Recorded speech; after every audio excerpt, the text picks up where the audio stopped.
Le choléra est bien de retour au Nigeria et en cette saison des pluies, le risque de contagion est encore plus élevé.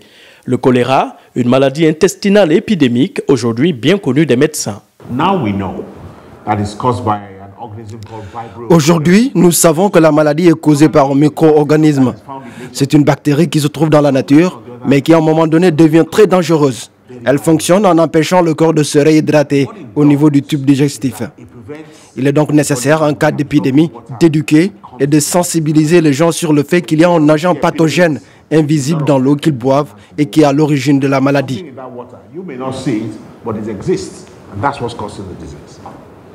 Même s'ils ne sont pas des spécialistes de la maladie et vivant dans des zones où les infrastructures d'hygiène publique ne sont pas toujours garanties, les populations semblent assez informées des risques d'exposition à la maladie.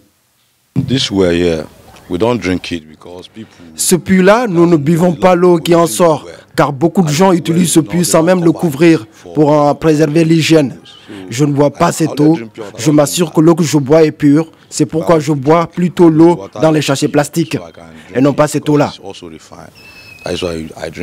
Le type d'environnement dans lequel nous vivons ici est justement le type d'endroit propice à la maladie et à sa propagation. Bien que le choléra semble être une maladie du passé, il est encore aujourd'hui un grave problème de santé publique dans de nombreuses régions. Même s'il existe un traitement médicamenteux qui est administré, la prévention par l'hygiène pour tous reste le maître mot. La sensibilisation de la population, la protection des sources d'eau, le contrôle des mouvements de population et la vaccination de masse sont des mesures de prévention.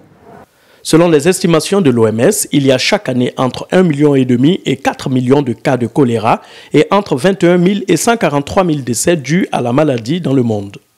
Le Nigeria a enregistré de nombreux décès avec les récents cas de choléra à Abuja au centre et dans les camps de déplacés à Maïdougouri au nord-est du pays.